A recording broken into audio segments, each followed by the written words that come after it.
Selamat pagi tuan-tuan dan puan-puan. Hari ini saya akan membentangkan kajian tindakan saya yang bertajuk penggunaan tingkat UHU dalam pengajaran dan pembelajaran perkataan KVKVK murid pemulihan. Nama saya ialah Lim Kai Sing dari unit PKP 2 ambilan Jun 2016. Pembentangan saya akan bermula dengan pengenalan. Menurut bahagian pendidikan khas 2012, program pemulihan khas telah dilaksanakan oleh KPM semenjak 1960-an bagi membantu murid-murid yang bermasalah pembelajaran khususnya dalam kemahiran asas membaca, menulis dan mengira. Menurut Muhammad Hafiz Nawawi 2017, KPM menegaskan bahawa syarat lulus Bahasa Melayu dalam Sijil Pelajaran Malaysia SPM seperti termaktub dalam Perlembagaan Malaysia yang meletakkannya sebagai bahasa rasmi yang merangkumi semua pelbagai kaum dalam Malaysia dan semua bidang di negara kita. Dalam konteks pula, fokus kajian saya adalah berfokus kepada menambahbaikkan amalan pedagogi pengajaran perkataan KVKVK. Maka kajian saya adalah berfokus kepada aspek mengajar dan membaca perkataan. Pendek kata, kajian ini adalah menjurus kepada aspek lisan sahaja. Berdasarkan refleksi PDP lepas, saya telah mendapati beberapa kelemahan saya semasa mengajar perkataan KVKVK. Yang pertama ialah penggunaan perkataan dan gambar. Aktiviti ini saya suka jalankan aktiviti dengan menggunakan perkataan dan gambar pada interaksi lepas. Namun saya mendapati bahawa murid kurang memberikan fokus kepada perkataan yang diajar. Hal ini demikian kerana aktiviti ini merupakan satu kaedah tradisional yang sudah tidak menarik minat murid. Yang kedua ialah aktiviti akuarium perkataan. Aktiviti ini dapat menarik minat dan semangat murid untuk belajar pada dalam jangka masa yang pendek sahaja. Pada peringkat akhir, murid akan terlalu teruja dan hilang fokus untuk mengajar dan membaca perkataan seperti yang dikehendaki oleh saya. Jadi saya mendapati bahawa aktiviti ini adalah kurang sesuai untuk dilaksanakan dalam PDP saya. Namun saya mendapati bahawa paparan PowerPoint adalah lebih sesuai untuk dijalankan dalam PDP pemulihan. Ini demikian kerana murid pemulihan gemar akan aspek TMK. Maka dengan menjalankan aktiviti yang berunsur TMK, murid akan lebih berminat untuk belajar. Berdasarkan semua masalah yang dinyatakan di atas, saya telah membuat satu rumusan terhadap masalah-masalah tersebut. Murid saya menghadapi masalah membaca perkataan yang melibatkan dua atau lebih suku kata. Masalah ini telah dikenal pasti semasa saya mendapati murid tidak dapat ingat sebutan bagi sesuatu perkataan. Mereka sering menyebut perkataan lain yang tidak berkaitan atau tidak menyebut sebarang perkataan semasa saya bertanya soalan. Masalah kedua ialah masalah membatangkan suku kata. Contohnya, murid dapat mengajar suku kata secara berasingan dengan betul, namun mereka tidak dapat sebut dengan sebutan yang baik dan betul sekiranya suku kata tersebut dibatangkan untuk membentuk perkataan yang bermakna. Yang ketiga ialah masalah mengecam perkataan berdasarkan gambar. Masalah ini adalah berkaitan dengan masalah pertama, iaitu murid sering lupa akan sebutan bagi sesuatu perkataan. Maka apabila saya menunjukkan gambar kepada murid tidak dapat ingat kembali sebutan bagi perkataan tersebut dan sering menyebut dengan perkataan-perkataan lain yang tidak berkaitan dan tidak betul. Ini merupakan masalah mengecam perkataan berdasarkan gambar. Fokus kajian saya adalah terdiri daripada 4 kriteria, iaitu kebolehtakbiran, kepentingan, kebolehgunaan dan kawalan. Kebolehtakbiran ialah intervensi saya adalah mudah ditadbir di sekolah dan saya telah mendapatkan kebenaran dari pihak sekolah dan guru pemulihan untuk menjalankan intervensi saya. Maka saya tidak mengganggu masa pembelajaran murid di arus perdana sehingga menjejaskan PDP mereka. Saya hanya memanfaatkan masa pembelajaran pemulihan untuk memurnikan intervensi saya. Yang kedua ialah kepentingan. Kajian intervensi ini penting untuk membantu peserta kajian untuk mengajar dan membaca perkataan KVKVK dengan betul. Maka murid dapat mengingati perkataan yang diajar pada ingatan jangka panjang, kebolehgunaan. Intervensi ini mudah dimuat naik dan dimuat turunkan dari laman sesawang. Jadi, guru-guru dari sekolah lain atau guru-guru lain boleh memanfaatkan intervensi ini dalam kelas mereka bagi subjek tertentu. Mereka boleh memodifikasikan intervensi ini mengikut kesesuaian dan kehendak mata pelajaran. Yang terakhir ialah kawalan. Intervensi ini tidak mendatangkan sebarang bahaya kepada peserta kajian. Hal ini demikian kerana intervensi ini dibina melalui aplikasi PowerPoint dan Scratch sahaja. Ia tidak akan membahayakan keselamatan peserta kajian. Dari segi pengumpulan data awal, saya menggunakan UD dalam bahagian ini. UD dapat membantu saya untuk mengesankan daerah-daerah kelemahan peserta kajian. Berdasarkan gambar yang dipaparkan, ia menunjukkan bahawa peserta kajian hanya betul 1 daripada 5 perkataan dalam UD tersebut. Maka ia telah menunjukkan bahawa peserta kajian tidak menguasai kemahiran KV-KVK. Maka kajian ini adalah bermula dengan kemahiran KV-KVK. Dan saya telah menemani peserta kajian untuk menjalankan UD ini supaya saya dapat melihat dengan sendiri apa yang tidak dikuasai oleh peserta kajian. Objektif dan soalan kajian. Objektif kajian ialah menghuraikan kaedah Kitab Yuhu bagi menambahbaikkan amalan PDP dalam aspek mengajar dan membaca perkataan KV-KVK murid pemulihan. Soalan kajian pula ialah bagaimanakah Kitab Yuhu dapat menambahbaikkan amalan PDP guru dalam aspek mengajar dan membaca perkataan KV-KVK bagi murid pemulihan. Saya telah menggunakan model penyelidikan tindakan iaitu model Chemis dan Mac Target 1988 dan terdapat 4 peringkat dalam model ini.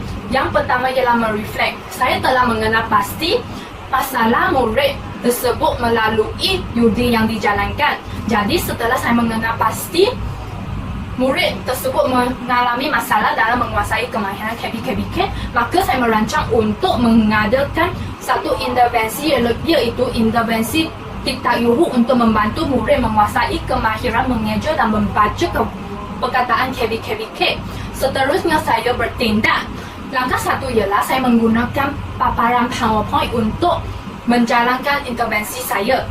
Langkah kedua ialah saya menggunakan paparan PowerPoint dan Scratch untuk membina intervensi saya.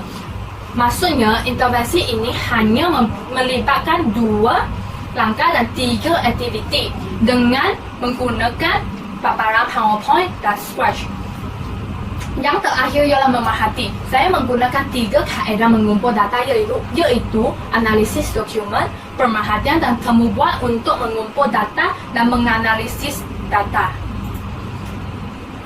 Berikut merupakan maklumat peserta kajian. Peserta kajian saya adalah seorang lelaki yang berasal daripada kelas 3B, berumur 9 tahun. Ciri-ciri unik murid tersebut ialah murid ini mematuhi arahan guru dan suka kepada aktiviti PDP yang melibatkan unsur didik hidup. Yang ketiga, melibatkan diri secara aktif dalam aktiviti PDP. Namun, murid tersebut juga mempunyai beberapa kelemahan, iaitu dia cepat hilang tumpuan. Kedua ialah mengganggu rakan sebaya lain. Ketiga ialah kekurangan pembendaharaan kata, di mana murid-murid tersebut menguasai kosakata yang sangat sikit. Peserta kajian merupakan golongan yang sangat lemah dalam subjek bahasa Melayu dan ditempatkan dalam kumpulan lemah. Peserta kajian telah menyertai kelas pemulihan bagi jangka masa setahun. Namun, tahap penguasaan kemahiran pemulihan bagi peserta kajian hanya berada pada tahap kemahiran KV-KV. Maka, intervensi ini akan bermula dengan perkataan KV-KVK. Pelaksanaan kajian. Kajian ini dibahagikan kepada 2 langkah, iaitu langkah pertama interaksi PDP, langkah kedua ialah aktiviti pengukuhan. Aktiviti pengukuhan terdapat 2 aktiviti iaitu pemain Kitab Yuhu dan aktiviti memadan. Daripada Saya akan membentangkan tentang langkah 1 terlebih dahulu. Langkah 1 adalah terdiri daripada PPT, di mana saya akan menggunakan PPT dalam memperkenalkan perkataan kepada murid pemulihan peserta kajian. Peserta kajian akan ditunjukkan dengan suku kata KB dan KBK terlebih dahulu dan diikuti dengan perkataan KBK dan seterusnya gambar bagi perkataan KBK. Audio perkataan akan dipasangkan dengan segera setelah peserta kajian ditunjukkan dengan perkataan KBK. Yang kedua ialah langkah 2, permainan tiktak ibu. Peserta kajian dikehendaki untuk menekankan butang perkataan untuk memilih jawapan yang betul berdasarkan gambar yang ditunjukkan. Jadi, peserta kajian membaca perkataan tersebut semasa menjalankan aktiviti. Peserta kajian akan diarahkan untuk menekankan obor-obor perkataan semasa menjalankan aktiviti. Dan peserta kajian tersebut membaca perkataan yang ditekan dengan suara yang jelas semasa melaksanakan aktiviti. Langkah kedua yang melibatkan aktiviti memadan.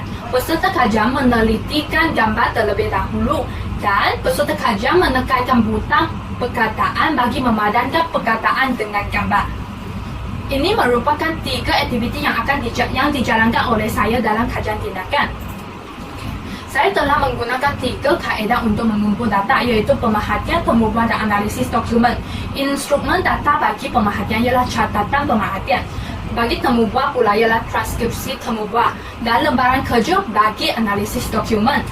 Dan catatan pemerhatian video akan dianalisiskan secara kualitatif dengan mengkategorikan tema yang wujud dalam catatan pemerhatian video dan mengira kekerapan tema yang wujud. Seterusnya ialah transkripsi temu buah. Saya juga menganalisiskan data ini secara kualitatif dan saya mengkategorikan tema yang wujud dalam transkripsi temu buah dan mengira kekerapan tema tersebut. Yang ketiga ialah hasil lembaran kerja murid. Saya juga menganalisiskan data ini secara kualitatif. Pendek kata, ketiga-tiga data yang dikumpul oleh saya menggunakan cara kualitatif untuk menganalisiskan data tersebut, dan kaedah yang digunakan dalam ini adalah kaedah tematik. Saya mengemak data ketiga-tiga sumber data ini melalui kaedah triangulasi. Kaedah triangulasi yang digunakan ialah pemerhatian, transkripsi temu buah dengan peserta kajian dan analisis dokumen. Dan saya mengemak data melalui jadual metrik. Bagi tema yang wujud, saya telah menandakan tanda X pada jadual tersebut. Maksudnya, ketiga-tiga tema itu wujud dalam ketiga-tiga sumber data.